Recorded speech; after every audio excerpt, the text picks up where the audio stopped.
We've dived into this property just head first and in a massive way and are spending, way more money than we ever have. Parker Schnabel walked into the start of this season with a checkbook and a ruthless strategy to secure the best talent in the North. He did not hesitate when the opportunity arose to poach Caden Foote, a mechanic and operator who has been the heartbeat of Kevin Beets' operation. The deal was done fast, the offer was aggressive, and the fallout was instant. Yeah, well, you hired on Caden? Yeah.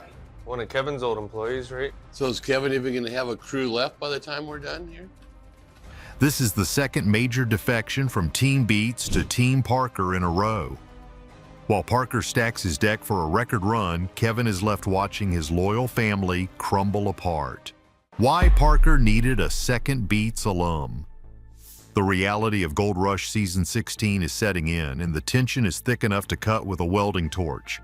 Parker Schnabel has officially pulled off his second major recruitment raid on the Kevin Beets crew, and the shockwaves are rattling the entire Yukon.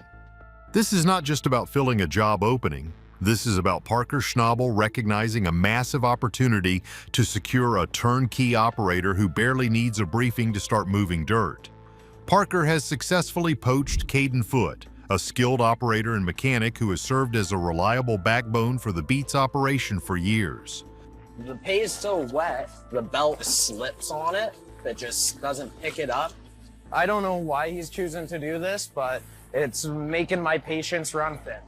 But here is the catch. This comes immediately after Parker already secured Brennan Ruold, Kevin's former foreman. To lose one key player is a setback. To lose two back-to-back is a disaster. Parker is sitting on what might be the most lucrative ground of his life at Dominion Creek, and he knows that the ground is worthless without the hands to work it. Part of the whole idea of buying this place was we'd be able to recoup some of the purchase price by selling stuff, and we have yet to do that. That plant's actually worth like $1 million. The pressure this year is different. We are looking at gold prices that have skyrocketed, meaning every hour of downtime costs thousands of dollars more than it did 5 years ago. Parker cannot afford to train greenhorns. He needs veterans. So here is the deal. Parker made the move on Caden because Caden represents the hybrid worker that every mine boss dreams of. He is not just a guy who sits in a cab and pulls levers. Caden has the mechanical aptitude to fix the machine when a hydraulic line blows at 3 in the morning. In the remote wilderness of the Klondike, that dual skill set is rare. Parker saw the opening and he took it. He made the offer, and Caden, looking at his own career trajectory, decided it was time to jump ship. The moment Caden had to break the news was agonizing. He sat down with Kevin and Faith, asking for a private moment. I got a job offer from Parker that I couldn't turn down. It's a thing. It really is. But I have to move over. Yeah. You could see the physical weight of the decision pressing down on his shoulders. His voice shook. This was not a guy quitting a corporate job. This was a guy leaving a brotherhood. The Beets crew operates like a family unit. They eat together, they struggle in the mud together, and they fix disasters together. Walking away from that bond felt like a genuine betrayal to Caden, even if it was the right business move for his future. Kevin Beets was visibly stunned, and that is putting it lightly. He sat there processing the information, likely running the mental math of how he was going to replace a guy who knows the quirks of every conveyor belt and pump on the claim. Kevin had already absorbed the blow of losing Brennan. To have Caden follow him out the door is the kind of morale hit that ruins seasons. It creates a vacuum of leadership and skill that forces Kevin to step back into roles he should have delegated, stretching him thin right when he needs to be focused on strategy. Basically, Parker just bought himself efficiency while handing Kevin chaos. Caden admitted that leaving felt bittersweet. It was definitely a tense and stressful conversation. I'm feeling a little upset, but I'm also excited for my future. He was excited about the massive machinery and the organization of Parker's empire, but the guilt of leaving Kevin in a lurch was real. However, in Parker's world, feelings do not move dirt. Performance does. Parker's poaching strategy might look cold to the outsider, but it is calculated. He targets people who have already survived the gauntlet of a beet season, because if you can survive Tony and Kevin, you can survive anything. This aggressive hiring spree tells us everything we need to know about Parker's mindset for season 16. He is not playing games. He is stacking his roster like a sports team preparing for a championship run. He knows that Dominion Creek is a beast of a project, and he wants the best soldiers on the front line. By taking Caden, he weakens a rival and strengthens his own core. It is zero-sum mining. Every ounce Caden helps Parker find is a victory, and every breakdown Caden isn't there to fix for Kevin is a defeat for the Beets. Kevin is now facing a nightmare scenario that could collapse his entire operation before it starts.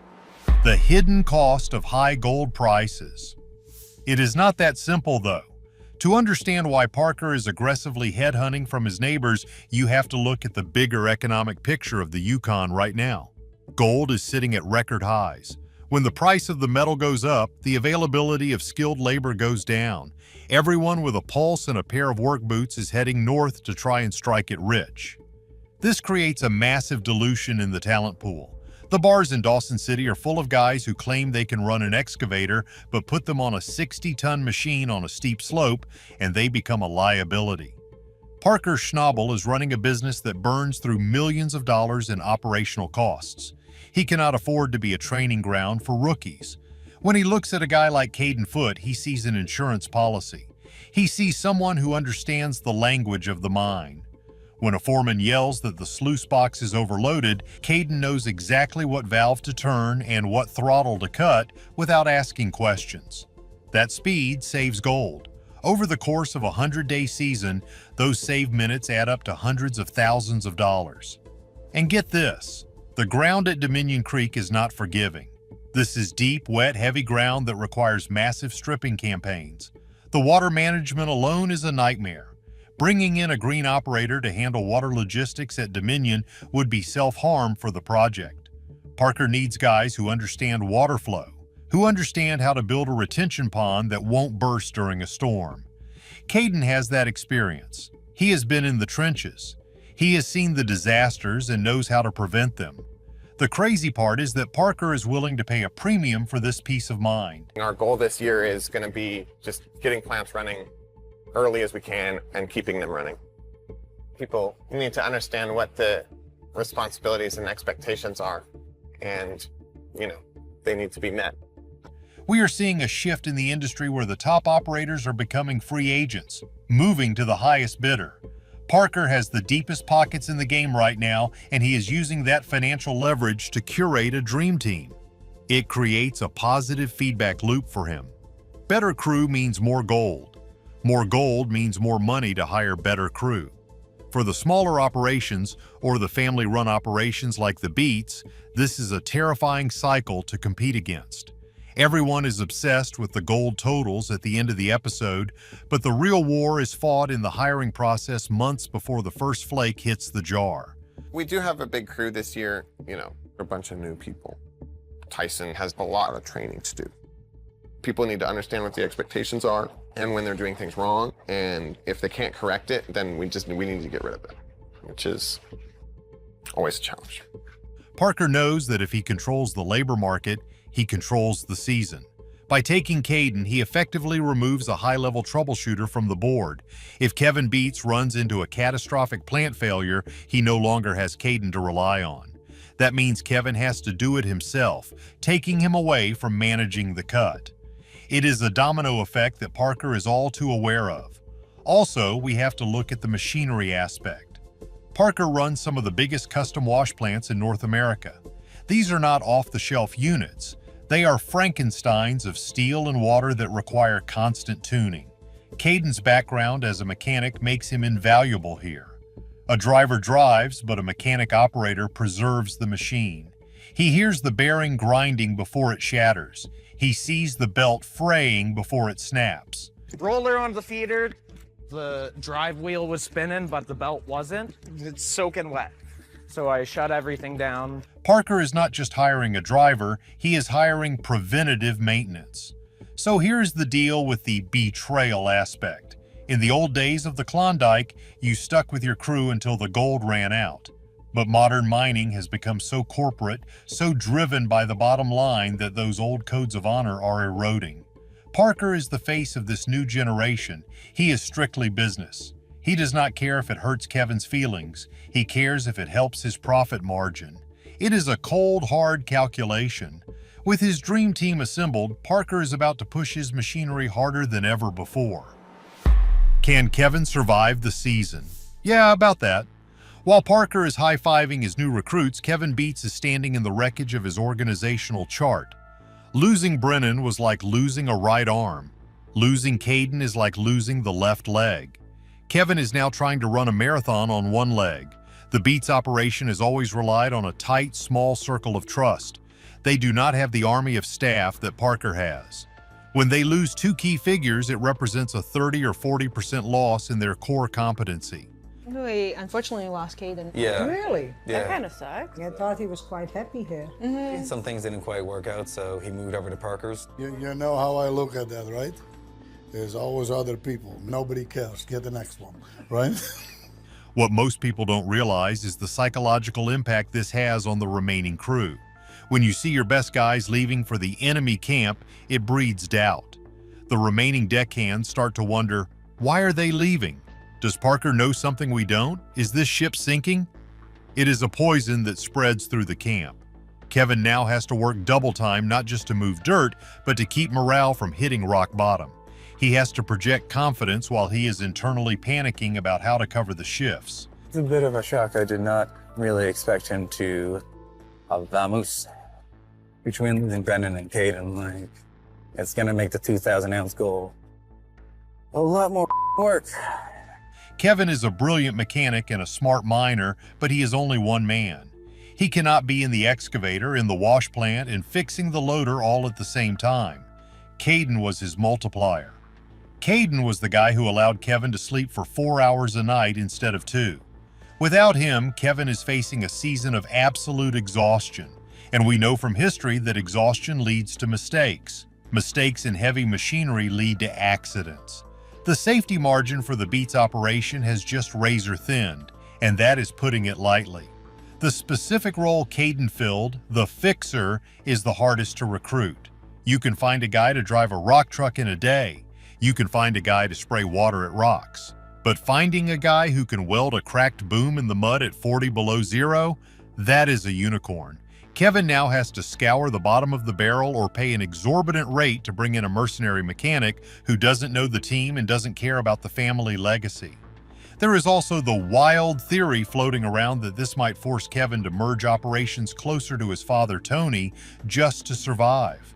Kevin has fought hard for his independence. He wants to be his own boss, separate from the king of the Klondike. But Parker's raids are making that independence incredibly expensive. If Kevin cannot staff his plant, he might have to ask Tony for help, and we all know that Tony Beets does not give help for free. It would cost Kevin his autonomy. Basically, Parker has forced Kevin into a corner. Kevin has to decide whether to scale back his ambitions for the season or risk burning out his remaining crew by overworking them. It is a brutal choice. The relationship between Kevin and Parker has always been friendly but competitive. This moves the needle towards hostile. You can borrow a cup of sugar, but you don't steal the neighbor's chef. Parker has crossed a line that changes the dynamic of their friendship forever. The void left by Caden is not just physical, it is knowledge-based. Caden knew the ground. He knew the specific way the clay layers shifted in that area. New guys will have to learn that from scratch. That learning curve costs gold. Kevin is going to be watching pure profit wash out the back of the sluice box because a greenhorn operator fed the plant too fast or too slow. It is the hidden tax of losing a veteran. Kevin is running out of options, and his next move could either save his season or end it. But here is the catch. Is it possible that Parker is doing this for more than just his own gain? There is a wild theory that Parker is engaging in strategic denial. By hoarding the best talent, he ensures that his competitors cannot rise to challenge him. If Parker holds all the aces, nobody else can win the hand. It is a ruthless, almost monopolistic approach to mining.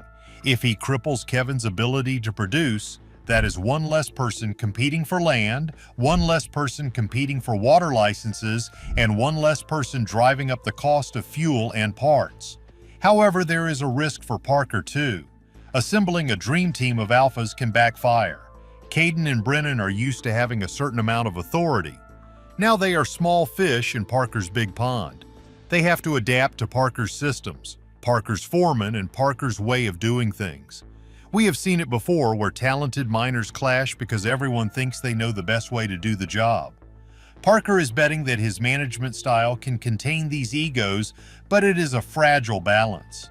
So, do you think Caden made the right choice leaving the Beets family for Parker's empire, or will he regret chasing the money? Is Parker playing dirty, or is this just smart business? Let me know your take in the comments below. Don't forget to like and subscribe for more Gold Rush updates.